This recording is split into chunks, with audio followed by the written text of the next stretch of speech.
Lai gan tās ir visjaudīgākās ieroču sistēmas, kādas jebkad radītas, tās patiešām ir grūti izmantot efektīvi. Kodolieroču izplatība ir pastāvīgs satraukuma avots.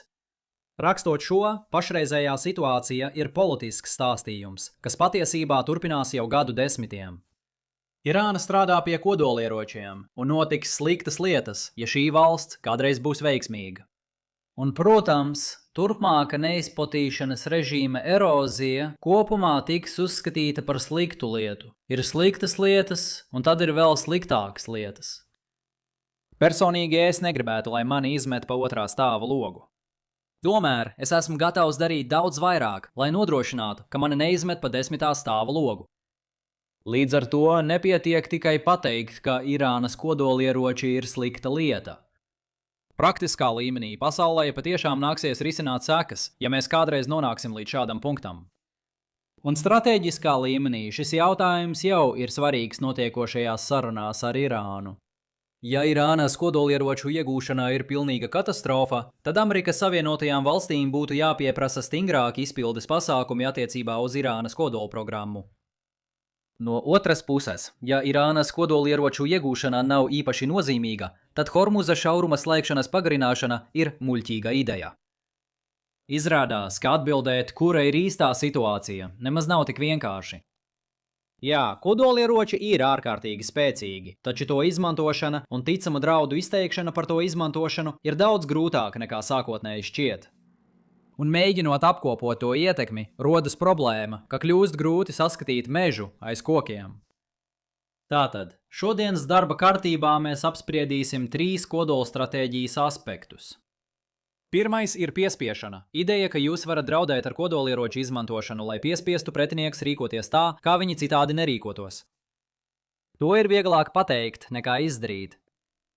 Otrais ir atturēšana. Ideja, ka jūs varat draudēt ar kodolieroču izmantošanu, lai atturētu pretiniekus no darbībām, kuras viņi apsver.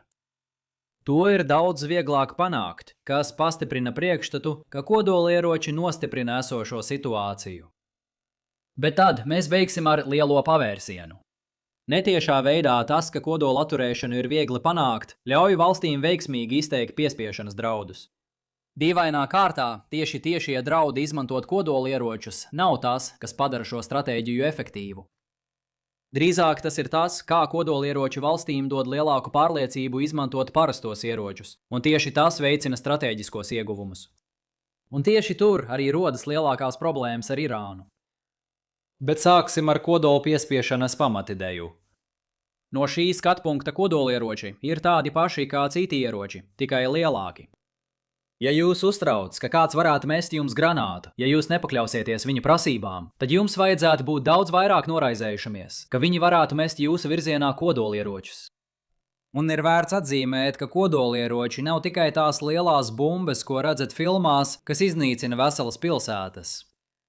Ir arī klase, ko sauc par taktiskajiem kodolieročiem, kas parasti ir mazāki un pēc definīcijas paredzēti militāru mērķu iznīcināšanai.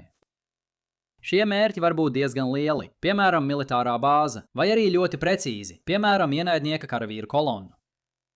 Taktiskie kodolieroči dublē tās pašas funkcijas, ko pilda konvencionālie ieroči, taču to iznīcināšanas spējas var būt efektīvākas. Kodola draudējuma teorija aizsākās jau tajā dienā, kad pasaule iepazina kodolieročus. Īsā laikā Amerikas Savienotās valstis bombardēja Hirošimu un Nagasaki. Japānai nebija nepieciešams ilgs laiks, lai kapitulētu. Tagad vēsturnieki diskutē par to, cik lielā mērā atombumbu uzbrukumi ietekmēja Japānas lēmumu. Savienotās valstis bija bombardējušas ar ugunsbumbām arī citas Japānas pilsētas līdzīgā mērogā, lai gan tas prasīja daudz vairāk pūļu nekā vienas ierīces izmantošana. Japāna jau pirms tam bija grūtībās, tai nācās ierobežot naftas patēriņu un apturēt lielāko daļu aviācijas pirms bombardēšanām. Un Padomju Savienības pieteiktais karš Japānai atstāja impērijas valdību bez cerībām, ka kāda trešā puse panāks mērenāku izlīgumu. Taču ir grūti apgalvot, ka kodolieroči nebija nozīmīgi strateģiskajā situācijā. Tomēr ārpus tā skaidri izteikti piespiešanas gadījumi, par laimi, ir reti sastopami. Vēsturē nav bijis neviena cita gadījuma, kad kodolieroči tiktu izmantoti uzbrukuma nolūkos. Tagad daļa no tā var būt maldinoša. Kad starptautiskajā diplomātijā viss darbojas, tev nav jāizsaka draudi tieši, lai tie sasniegtu vēlamo efektu. Visi zina, ka tev ir kodolieroči. Hei, tas attiecas arī uz tevi, Izraēla. Un viņi jau iekļauj to savos aprēķinos. Tu nevari draudēt ar kodolieročiem daudz vairāk nekā ar parastajiem ieročiem, tāpēc atklāti draudi daudz neko nepanāk. Bet tas nenozīmē, ka citi ignorē iespējamo ārkārtas situāciju. Piemēram, Kargilas karā Indija pārliecināja Pakistānu izvest neregulāros spēkus no Kašmīras. Abi tajā brīdī sāka attīstīt savus kodolieroču krājumus, taču Indijai bija aptuveni 2 reizes vairāk bumbu. Tas piespieda Pakistānu rūpīgi izvērtēt savas iespējas, kas palīdzēja Indijai gūt pārliecinošus panākumus. Protams, šo gadījumu sarežģīja tas, kā Pakistāna ieviesa šos karavīrus konflikta sākumā, kas nozīmē, ka Indija centās atcelt pavisam nesena status quo izmaiņu. Patiesi, mums vairs nav skaidru un nepārprotamu gadījumu. Atkal, vismaz daļēji, tāpēc, ka tam visam vajadzētu būt jau iekļautam situācijā vēl pirms kara sākuma. Kargilas kara situācija jau bija pārsniegusi to punktu, kur tai vajadzēja apstāties. Galvenā problēma ar šāda veida piespiešanu ir tā, ka kodolieroči ir neprecīzi instrumenti, kamēr valstīm bieži ir daudz precīzāki mērķi. Ja mērķis neevakuē strīdīgo teritoriju, ko agresors darīs tālāk? Izmantot taktiskos kodolieročus, lai vājinātu mērķa militāros spēkus šajā reģionā. Jā, es domāju, ka tas sasniegtu īstermiņa mērķi. Nu, labs darbs. Tagad šis vērtīgais reģions ir apstarots. Tikai brīdinājums visiem Maskavā vai Pekinā, kuri domā par šādas stratēģijas īstenošanu attiecīgi Ukrainā vai Taivānā. Ja taktiskie kodolieroči nepalīdzēs, kā būs ar strateģiskajiem kodolieročiem? Protams, tie varētu nodarīt vēl lielāku postu, šoreiz teritorijā, kuru agresors nemaz nevēlas iegūt.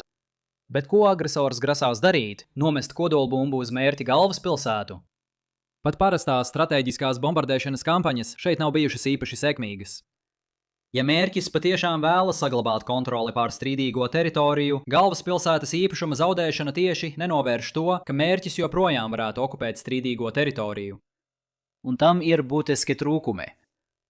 Ja agresors ir arī kodolieroču valsts, tad mērķis var nonākt kodola apmaiņā.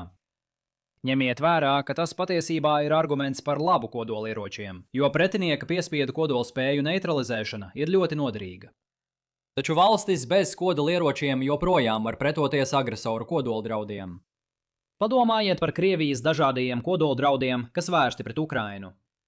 Kieva tos lielākoties ir ignorējusi un par to nav tikusi sodīta. Galvenais iemesls ir tas, ka Kremļam ir nepieciešams Indijas un Ķīnas ekonomiskais atbalsts, lai varētu uzturēt pārējo kara pūliņu. Un neviena no šīm valstīm nevēlas dzīvot pasaulē, kur kodolieroči ir parasta kara sastāvdaļa. Protams, abām valstīm arī ir kodolieroči, taču tās apzinās, ka kodolieroči rada citiem negatīvus ārējos efektus. Tāpēc tās vēlas izmantot savu ekonomisko potenciālu, lai pārliecinātu citus neizmantot kodolieročus, vismaz nevieglprātīgi, pat ja pašas cenšas saglabāt iespēju izmantot kodolieročus vēlāk. Lai izveidotu analoģiju, iedomājieties to kā cilvēku, kurš brauc ar degvielu rīgu automašīnu, bet tomēr atbalsta sabiedriskus ierobežojumus benzīna transportlīdzekļiem. Neskatoties uz šķietamību, tas nav liekulīgi. Tas vienkārši nozīmē atzīt, ka paša ietekme ir neliela, un vienīgie reālie risinājumi ir ieviest ierobežojums visiem. Atgriežoties pie kara, Indijas un Ķīnas nostāja atstāja Krievijai iespēju izmantot kodolieročus vai arī saglabāt pēdējos nozīmīgos tirdzniecības partnerus. Kremļa vadība dod priekšroku otrajam variantam, un tā mēs nonācām tur, kur esam tagad. Šī loģika attiecas pat uz taktiskajiem kodolieročiem, kas ir liela daļa Krievijas arsenāla. Atcerieties, ka šie lielākoties dublē lomas, ko var pildīt parastie ieroči. Tad kāpēc gan neizmantot parastos līdzekļus un neriskēt ar Pekinas dusmām? Līderi ir mēģinājuši dažādus risinājumus šai problēmai. Viens no tiem ir draudu ideja, kas atstāja kaut ko nejaušības ziņā. Ja es nevaru ticami draudēt tev ar kodolieroču izmantošanu, varbūt es varu iesaistīties zemākas pakāpes eskalācijā, kas sevi ietver risku, ka viss var iziet no kontroles, neskatoties uz mūsu labākajiem centieniem to nepieļaut. Piemēram, pieņemsim, ka agresors pārvieto taktiskos kodolieročus uz reģionu un atvieglo komandas un kontroles ierobežojumus pār tiem. Tās mērķiem būtu jāuztver kā iemesls bažām. Mērķis var zināt, ka līderis nekad neautorizētu šo ieroču izmantošanu, vismaz ne tieši. Taču ir arī iespējams, ka kāds nepaklausīgs komandieris varētu domāt, ka būtu jautri tos izmēģināt. Jo ilgāk krīze turpinās, jo lielāka iespēja, ka var notikt kaut kas postošs. Savukārt mērķis var vēlēties pārtraukt pretošanos. Šis pats princips varētu attiekties arī uz stratēģisko kodolieroču izmantošanu. Līderis varētu dot iepriekšēju atļauju komandieriem nekavējoties atklāt uguni pēc radara apstiprinājuma par pretinieka kodolu uzbrukumu, tādējādi mazinot problēmas, kas saistītas ar mēģinājumu veikt galvas nociršanas triecienu. Taču tas rada risku, ka kļūdaini strādājoša radara iekārta nejauši var izraisīt Trešo pasaules karu. No otras puses, iespējams tieši tas arī ir mērķis. Šī riska uzlikšana pretiniekam var likt viņiem piekāpties politiskajā jautājumā, kuru jūs vēlaties panākt. Šīs stratēģijas atslēga no agresora skatpunkta ir tā, ka tā pārvērš kodolieroču bināro izmantošanu par varbūtības iznākumu. Iespējams, nav iespējams ticami draudēt ar garantētu bumbas izmantošanu, taču jūs varat palielināt iespējamību, ka notiks katastrofa visiem, tādējādi demonstrējot, ka jums ir lielāka apņēmība uzvarēt strīdā. Dažkārt to sauc par balansēšanu uz naža asmens, kad divas kodolvalstis vienlaikus iesaistās šādā eskalācijas uzvedībā. Taču šī loģika tikpat labi attiecas arī uz situācijām, kad iesaistīta ir tikai viena kodolvalsts. Vēl viens veids, kā mēģināt padarīt neticamo draudu šķietami ticamu, ir censties pārliecināt citus, ka esi traks. Šī ir trakā cilvēka teorija. Konflikts, ko vislabāk mēģināja īstenot Ričards Niksons Vietnamā, īpaši attiecībā uz Padomju Savienības atturēšanu no iesaistīšanās šajā konfliktā. Ideja ir vienkārša. Tu mēģini radīt patiesumu iespaidu no zila gaisa. Problēma ir tāda, ka citiem tev ir jātic, un tieši tur tas parasti izjūg. Apkopojot visus šos pārliecinošos argumentus par Irānu, Teherāna patiešām vēlētos kādu dienu izmantot kodolieročus vai vismaz draudētos izmantot, lai paplašinātu savu ietekmi reģionā. Tas nozīmētu piespiest Amerikas Savienotās valstis pamest reģionu, tostarp atsakoties no bāzēm, īpaši ap Persijas līci. Tas liktu daudzām valstīm uztraukties par to, kas varētu notikt tālāk, taču Irānai joprojām būtu diezgan grūti izmantot kodolieročus, lai sasniegtu šos mērķus. Pat trakā cilvēka teorija Teherānai daudz nepalīdzētu. Rietumu attēlojumos Irānas valdība bieži tiek raksturota kā mūlu šķira, kas ir traka.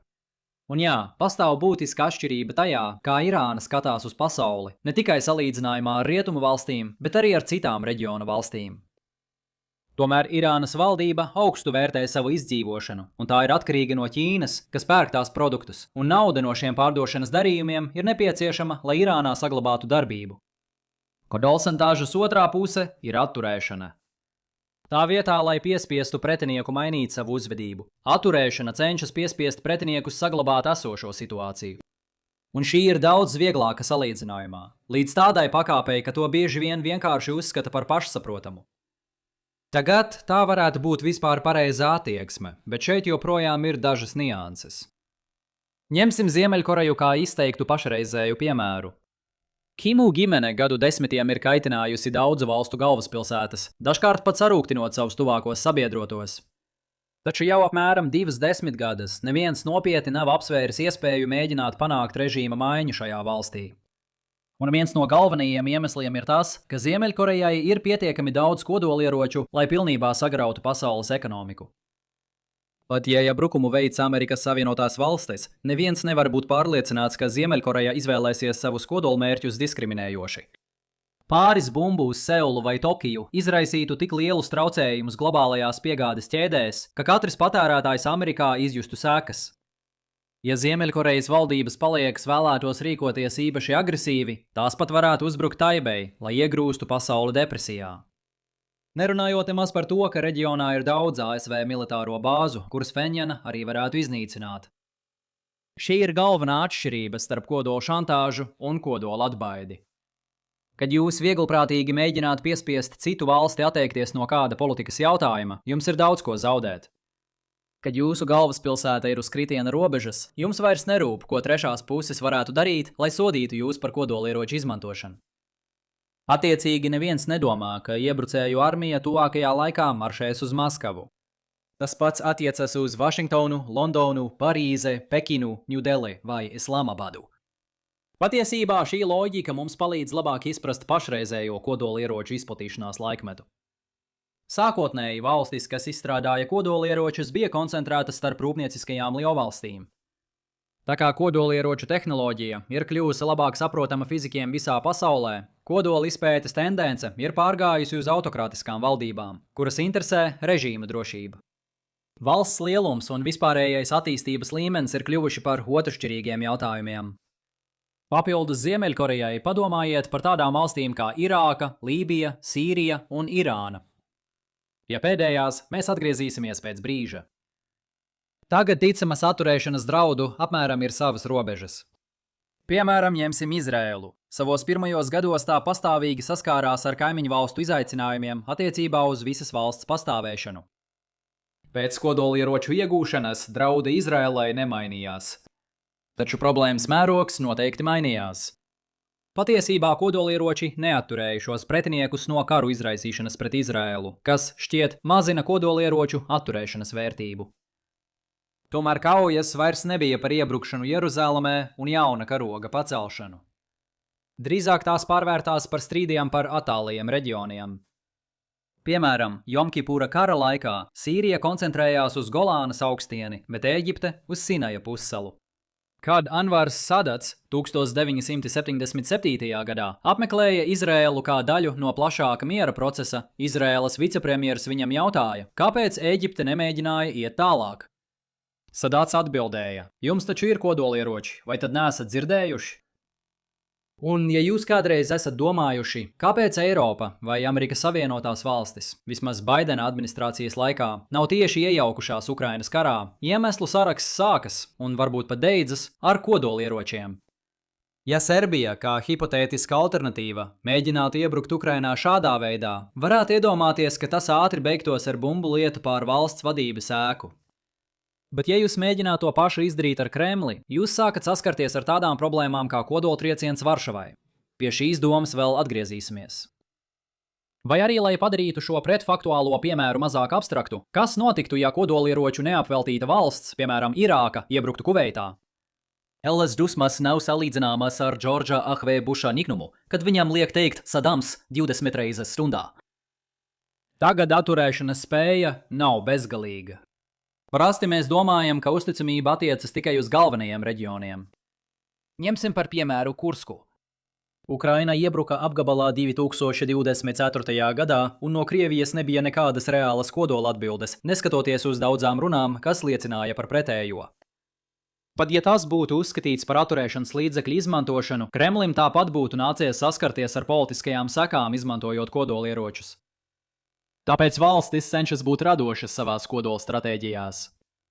Kodolieroču izvietošana ir galvenā metode, kā palielināt kodoltrieciena draudu ticamību. Ja vairāki kodolieroči atrodas tuvu kontroles līnijai, tad mēģinājums iebrukt šajā teritorijā rada vietējiem komandieriem izvēli – izmantot tos vai zaudēt. Tomēr šādā veidā jūs nevarat garantēt ticamību. Neskatoties uz to, ka augstā kara laikā Amerikas Savienotās valstis izvietoja kodolieročus Eiropā, Francija joprojām bija diezgan skeptiska, vai Savienotās valstis riskētu ar Pitsburgu vai aizsargātu Parīzi, tāpēc tika pieņemts lēmums izveidot savu kodola atturēšanas potenciālu. Attiecinot atturēšanas teoriju uz Irānu, šī ir galvenā liederība, ko analītiķi paredz iespējamā Irānas kodolbruņošanās gadījumā. Amerikas Savienotās valstis, piemēram, nevarētu atkārtot ajatolas slepkavību, neriskējot ar milzīgiem postījumiem pārējiem reģionam – Izrēlai, Eiropai vai iespējams kādu dienu arī pašai ASV teritorijai. Tomēr te joprojām ir svarīga atruna. Irāna jau iepriekš bija ieguvusi kodolieroču iespēju, pat nesadalot atomu. Tā bija Hormuza šauruma slēgšana. Acīm redzot, šī stratēģija nebija nevainojama, taču iepriekš tā gadu desmitiem bija efektīvs atturēšanas līdzeklis. Un vienīgais atturēšanas ieguvums, ko Irāna iegūs no kodolieročiem, ir tie gadījumi, kurus kodolieroči spētu nosegt, bet Hormuza šauruma slēgšana nespētu. Atskatoties plašāk, mēs nonākam pie galvenā šī video apgalvojuma, gan no vispārējas kodolšantāžas perspektīvas, gan arī attiecībā uz to, kas varētu notikt ar Irānu. Veiksme kodola atvēršanas jomā noved pie veiksmes piespiešanas jomā, taču ne caur kodolieroču piespiešanu. Jūs jau esat apjukuši? Ļaujiet man paskaidrot. Galvenā problēma ir tā, ka visa šī diskusija par piespiešanu un atturēšanu līdz šim aplūkoja tikai atsevišķus lēmumu pieņemšanas brīžus, nevis plašāku piespiedu sarunu procesu, kurā valsts iesaistās. Atcerieties, ka krīzes sarunās valstīm ir jāpanāk vienošanās, kas atbilst kara iespējamajam iznākumam, ar zināmu elastību, jo miera vienošanās ļauj ietaupīt uz kara izmaksām. Ja kodolieroči ir gluži kā parastie ieroči un palielina uzbrukuma spēku, pat ja šie apstākļi var būt ierobežoti, tad mēs jau saprotam kodolieroču nozīmi krīzes sarunās.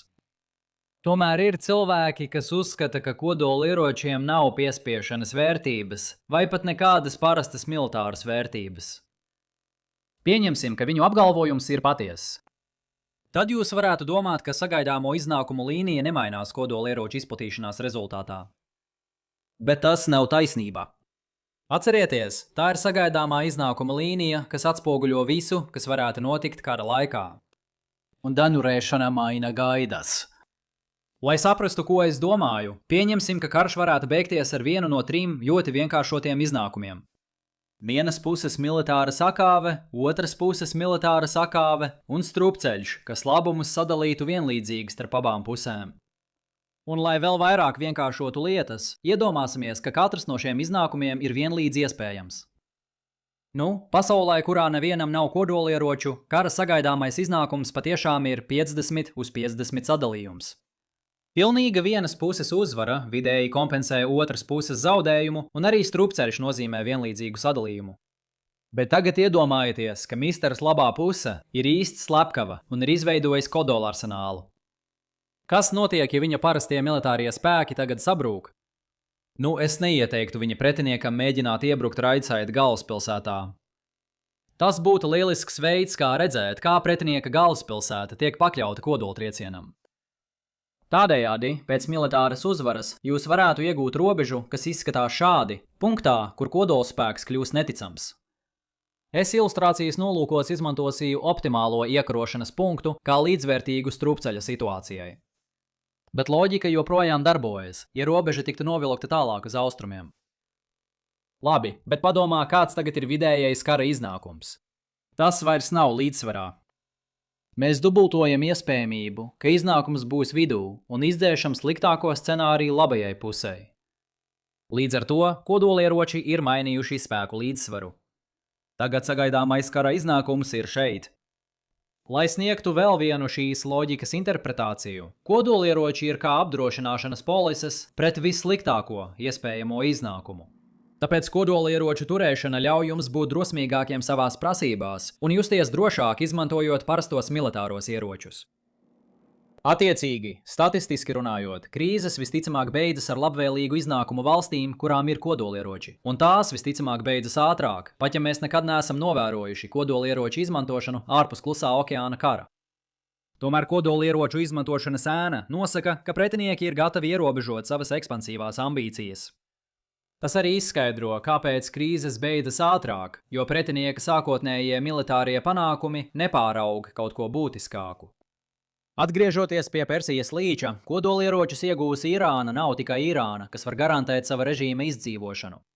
Tā ir arī Irāna, kas jūtas mazāk ierobežota citās politiskajās lietās, jo tai vairs nedraud režīma maiņas risks, ja karš noritētu nelabvēlīgi. Tas nozīmē daudz aktīvāku ārpolitiku reģionā, par sliktu tās pretiniekiem. Un atkal, jautājums par Hormuzu ir ļoti svarīgs. Jo lielāka ir varbūtība, ka karš novedīs pie režīma sabrukuma, jo lielāks ir kodolieroču ieguvums. Ja Irānas Hormuza kapacitāte ir pietiekama, lai atturētu 99% no nākotnes mēģinājumiem mainīt režīmu, tad kodolieroču vērtība ir minimāla. Ja jūs domājat, ka situācija Hormuza šaurumā būtu vieglāk pārvaldāma, ja pretinieks pieliktu visas pūles, lai to atvērtu no jauna, tad iespējams kodolieročiem būtu daudz lielāka ietekme. Vai man ir atbilde uz to, vai tas nozīmē, ka ir vērts karot, lai apturētu Irānu no kodolieroču izstrādes? Nē, tā ir politiska jautājums, jo tas ietver reālus ekonomiskus kompromisus. Bet šie ir apsvērumi, kas jums jāņem vērā, domājot par savu nostāju. Tātad, kādi ir mūsu galvenie secinājumi šodienai? Kodolieroču izmantošana, lai piespiestu pretiniekus veikt nevēlamas darbības, ir sarežģīta, bet noteiktos apstākļos tā varētu būt iespējama. Savukārt kodolielu izmantošana, lai atturētu pretiniekus, ir ievērojami vieglāka. Tomēr spēcīgi kodola atturēšanas līdzekļi ļauj izmantot parastos militāros spēkus plašākā apstākļu lokā, ļaujot kodolieroču īpašniekiem izteikt pārliecinošus draudus, tieši neizmantojot kodolieročus. Izmantojiet šo informāciju pēc saviem ieskatiem attiecībā uz Irānu. Tikmēr jūs varat turpināt detonēt zināšanu bumbas, skatoties kādu no manām vecajām lekcijām par kodolieroču izplatību. Brīdinājums! Priekšā pandēmijas laika PowerPoint prezentācijas. Ja jums patika šodienas video, lūdzu nospiediet patīk, dalieties ar to un abonējiet kanālu, un es jūs redzēšu nākamreiz. Uz redzēšanos!